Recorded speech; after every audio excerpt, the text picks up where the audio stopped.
Chair now recognize Ms. Crockett from Texas. Thank you so much. You know what? This hearing is actually the best example of what waste, fraud, and abuse looks like, because the only reason we're having this hearing is because somebody got their feelings hurt in a debate. And I don't understand why we're wasting taxpayer dollars. Next time, tell your big boy to show up and be ready to handle the woman in the room who hopefully will become the next president of the United States.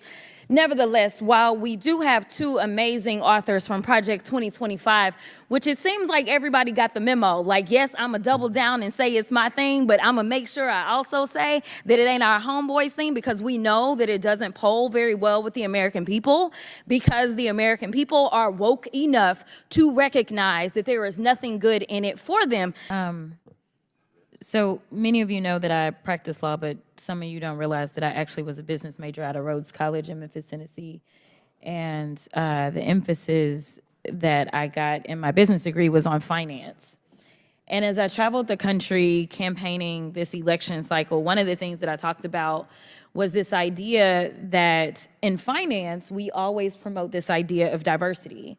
If you know anything about a portfolio, the one thing that you want to do is make sure that it's as diverse as possible, because at times certain stocks will perform better than others, and they will exemplify various strengths and weaknesses. And together, a diverse portfolio is usually what any good finance person would promote. They wouldn't promote that you solely invest in vanilla wafers, believing that that is going to be the strongest portfolio, but instead they may want to add some chocolate cake and some Twinkies into the mix to make sure that we have the best portfolio, because there will be different preferences by different people, and again, there will be different strengths. But as I sit here and I think about what we say and what I'm hearing as it relates to diversity when it comes to anything outside of making money, and to be clear, we are losing GDP every time we try to push back on this idea of diversity, because all of us bring something different to the table. But you consistently said over and over the word oppression, and every time that you said it, it was almost as if I was hearing nails on a chalkboard, because it seems like you don't understand the definition of oppression, and I'd ask you to just refer to Google to help you out. Oppression is the prolonged, cruel, or unjust treatment or control. That is the definition of oppression.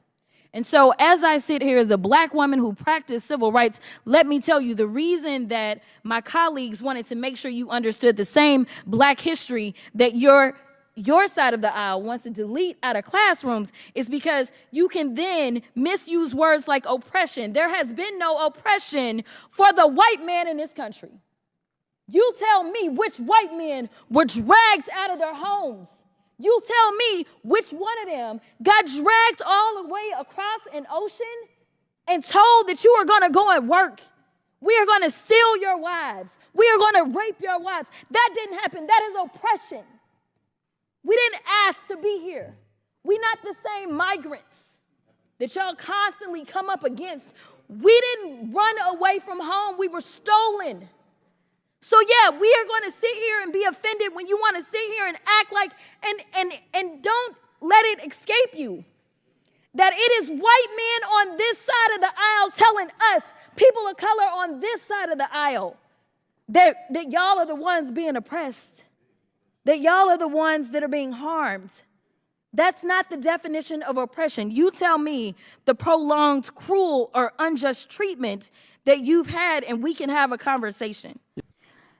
You know, the point of deciding that we need to release this audio is really simple from my analysis. This is an opportunity for your party to take an opportunity to try to mock the current president. I know a lot of people refer to the former president as president, but we have one president at a time, and that is Joe Biden. And seemingly, this type of attitude and position has come straight from the top. This idea of lacking all decorum, decency, has left the building when the stench of Donald Trump showed up. And so we've seen constantly from him how he mocks people. We've seen in this committee how different members want to mock other members. And that's all this is about. But what is so frustrating to me and what should be frustrating to the American people, and the reason that really all y'all should lose y'all's jobs, but why we are going to take the majority is simple. It's because we showed up ready to work earlier today, like we always do. And now it is currently 10 p.m. and we are still here because we are committed to doing the right thing. And my question is really simple.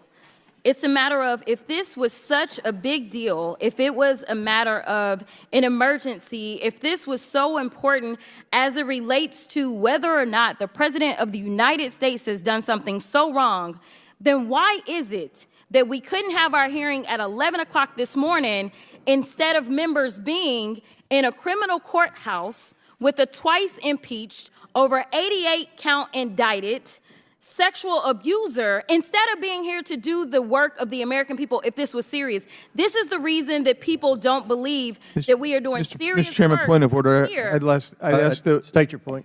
my point of order is this.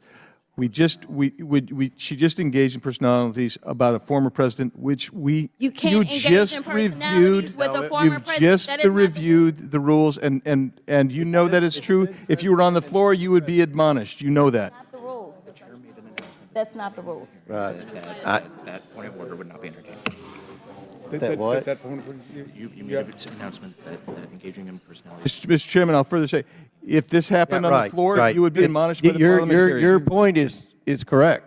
No, you made in this circumstance, you made an announcement, I believe, that points of order about insulting presidents or former presidents are not in order in this hearing, because I take it you're going after Joe Biden, and so. I gave it to him. I don't know where it is. Okay. All right. I think you carved out an exception to that rule. Okay, point of order overruled. Ms. Crockett, finish, please. I'll yield the remainder of my time to All right, thank you.